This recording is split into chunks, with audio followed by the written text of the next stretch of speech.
Yo, what's going on, Dragon Ballers? Welcome back to another video. This time we're going over the Red Yellow Skilless deck profile from this week's gameplay on Monday. Red Yellow Skilless versus Demigra. A lot of you guys asked for the deck profile. This is my friend Nick Suntrum's build. I want to shout him out for this. And yeah, we're basically get right into it. Guys, if you're new here, make sure to subscribe. And if you really want to help the channel out, you can just like the video, subscribe, maybe share with a friend, watch an ad. All that stuff is a very free way to help out the channel. With that being said, we're gonna get right into the deck profile. So we're coming back to the one, the only Kid Goku Skilless leader. So it's probably been a little while since you guys have seen this leader, and I want to apologize for the digital format of the deck. My friend Nick, we really can't get together to do a deck profile because of the whole quarantine situation. So I did what I could do to make it digital, and I know I'm a big fan of the IRL cards as well, but this is what we have for now, so we're gonna work with it. So, Skilless leader, Son Goku, permanent. If there's a Skilless battle card in your drop area, you can activate this card's Awaken skill when your life is at 6 or less. Just reading it over for the people who are a little newer to the game. Probably been several formats since this has been super relevant, and I miss those days. Those were some fun days. Activate main once per turn. Choose one 4-star ball from your hand and reveal it. Draw one card, and this card gets plus 5,000 power for the duration of the turn. Awaken, this is the normal way to awaken if you can't get the Skilless in the drop area. When your life's at 4 or less, you may draw one card, then choose up to one of your energy, switch to active mode, then flip this card over. On the Awaken side, Bonds of Friendship Son Goku. Activate main once per turn. Choose one 4-star ball from your hand and reveal it. Draw 2 cards, then choose one card from your hand and place it in your drop area. Auto once per turn when you combo with a Skillless card. This card gets plus 5,000 combo power for the duration of the turn. So one of the things that I've been thinking about a lot with Skilless, I've thought a lot about how I can revamp my personal blue-yellow Skilless deck. And I think it is relatively playable. I think the issue is just that now that we are in more of a counterplay format, I wonder if Skilless can really outplay the tempo of a lot of these counterplay decks like Vegeta the Cruel, Hidden Potential, Denial of Hope. You have the ability to spam a pretty wide board, and that is helped out with Senzu, but basically, I talked about this in a recent Patreon article. You gotta beat control decks like that by committing a high number of actions per turn, and actually, a build like this, and what I'm thinking about for blue-yellow Skilless, actually can commit a high number of actions per turn, which is really strong. So with that being said, we're gonna get into the rest of the main deck. I think this is a really good take on Skilless. So for ways to get to a Dragon Ball, we're going with 4 Adventure Begins Goku. This is the heart and soul of your deck. Searches a Dragon Ball every single turn, and then for 2 energy, you can play a Skilless battle card with a cost of 3 or less from your deck or drop area. So pretty cheap 30k battle cards to the board for 2 energy. That's one of the really good ways to play around things like Hidden Potential, because in this deck, it is a red-yellow deck, but you're not really trying to charge multi-turn 1. You really would rather drop your Adventures Begin turn 1. If you don't happen to see Adventures Begin turn 1, then sure, you can charge your multicolor if you already have access to a 4-star ball. But besides that, this is always the turn 1 play you want. And paying 2 to bring a 30k out, that's a really good way to get ahead of these control decks, because either they're going to be on that 1 tapped energy and they can't counterplay it, or they can counterplay, and sure, you paid 2 energy, but you made them just discard a card from their hand that you really don't lose anything for. You make them waste that card, you have a high life total to maintain, and you can keep playing the game, burning their control cards. 4 4-star balls and 2 Dragon Ball Secret Sorbays. So even though this is a red-yellow Skilless deck, it's technically 3 colors. Black is very much a color in this deck because you play a lot of black cards. So you always want to be able to maximize your color sources, your yellows and your reds, besides your blacks. You don't really want to charge black. It doesn't really do anything for you in terms of like resolving and activating cards. So you cut down some of the 4-star balls and you add some of the Sorbays because it's another card that searches 4-star ball and it gives you yellow energy. So I'm a really big proponent of this. 8 ways to get to a ball is a little on the low side in my opinion. I'm a fan of 10, but I mean 8 is still a pretty good number. Your percentages are still pretty high. Next up, we have 4 Super Zarbon, 4 Tien Shinhan, and 2 Training Buddy Krillin.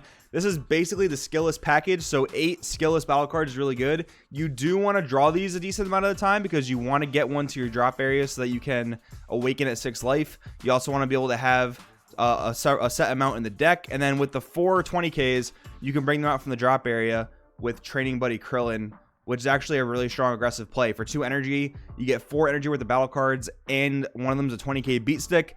That's really, really good value. The Training Buddy Krillin having minus 5k is actually more relevant than ever now because Frieza Death's Embrace is one of the most powerful 1-drops in the game. So being able to play Training Buddy Krillin and answer that card is very, very good. Also, Fatal Rampage Basil, another really good 1-drop out of Draft Box 5. Another good card that Krillin can answer. Back in the day, you were trying to answer your opponent's 1-drop Kid Goku in the mirror match. but nowadays you got other 1-drops you definitely want to be able to answer with this card. So now we're going with the win conditions of the deck. So the main win conditions of the deck, we have 3 Super Saiyan 4 Son Goku Heartfelt Plea. This card, you can play it when you awaken by sacrificing a 25k or higher red battle card. You guys just saw on the screen previous to this, Super Zarbon is a 30k red battle card that Skilless can drop for 2 energy. So you can drop SS4 Son Goku Heartfelt Plea as early as turn 2 in this deck, which is really, really powerful. This deck can be super aggressive and super mid-range, and then some of the cards you'll see later will show you how it can be a little bit controlling. So this card is one of the decks I like because it can pivot into all the different phases of the game, which is really, really cool. And dropping a SS4 Heartfelt Plea as early as turn 2, it's going to be pretty hard for your opponent to come up with an answer to that card. So even if it doesn't kill them right then and there, it should linger around for a good majority of the game, which is really, really cool. And if this thing sits on the board for, I don't know, 2 to 3 turns, you have a pretty heavy advantage. Next up, we have our pseudo secret rares. We have Super Baby 2 Malicious Majesty. This is a great budget alternative to a secret rare, but in this deck, this one kind of makes the most sense because it's a 5 cost, 2 specified yellow, 2 specified red, so you have a little bit of room there to charge a black card if you need to. You can also play Demigarth Secret Rare, but this is a much better budget alternative, and it's still a really powerful card. Deflect, so nothing is really stopping it from resolving its effect when it comes down. As long as you can get an attack through, you're going to be able to discard 3 cards, take a life, which Skilless usually always has a high life total, so that doesn't really matter too much. Also a pretty large hand size. Then you decrease your opponent's leader and their entire board by 20k. So that's just super powerful, helps you push for game, especially when you create a wide board full of Skilless battle cards. It's just super high value. Fu the Dark Banisher, 8-drop, another pseudo secret rare, Overwhelm 8 for 4, which this card is another great finisher in a deck like Skilless where you do spam a board of beaters basically. So when you drop Fu the Dark Banisher, your opponent is going to have to spend double the resources basically to stop all your attacks. You eventually whittle them down to nothing, and then you're going for game that way. 1 Furthering Champa, excellent in this deck because I talked about this in a lot of videos. You want your leader to be the workhorse of your deck right now because there are so many ways to remove battle cards mid-battle, and the Skilless leader is a workhorse because of its ability to use a Skilless card as a 10k combo. You're able to push really hard for game, especially if you have Furthering Champa in your hand to go for that double strike. Really strong. Now we have some of the utility cards. We have 2 Intensifying Power Trunks and 2 Frieza Death's Embrace. You really want to get Awakened, especially in certain matchups, because a lot of them, like Piccolo and U7 Invoker to a degree, they're not really going to attack you all the time. It's just not in their game plan to give you cards for free. So you definitely want to get Awakened. There are more self-awakeners in the deck we'll talk about. 2 Frieza Death's Embrace is one I'm a little iffy about because you're not always charging red energy in this deck. In fact, like, it can sometimes be a little bit tough to charge red energy, so I don't really think you can use the Activate Battle all that much. But it's actually not a bad thing because I don't think it's a card you need in this deck, and it's not super budget friendly, so I think this could be actually more Intensifying Power Trunkses, possibly. That could be a pretty good alternative. Topo Righteous Aid, luckily this is getting reprinted in the summer, so that's a really good thing, but a great 3 of because in red, it's just a way to buy turns. Like, if you don't have the pieces you need, if you don't have the Heartfelt Plea yet, and you need to spend a turn to try and dig for it, Topo will get you there, also generating you a very cheap 20k body, which again is great for the strategy that Skilless is going for, just spamming a wide board of big creatures. Next up, we have some of the yellow stuff. Fearless Assault Krillin, our other 4 Self-Awakeners. And again, this could be bumped up to 8 if you replace those freezes for more Intensifying Power Trunks. Now some of our answer cards. 2 Crusher Balls. Basically, again, I keep saying this. I talk about this a lot. One of the best cards in yellow. It just answers pretty much everything, which is super powerful. Mutato Skill of a Sage. We're not really charging multicolor energy in this deck. So again, you definitely want to have answers to things like Gogeta 7. You can definitely side the new Jiren from Draft Box 5, which is a huge answer to Gogeta 7 because sometimes Skilless games can get dragged out a bit long and Gogeta 7 can severely punish you.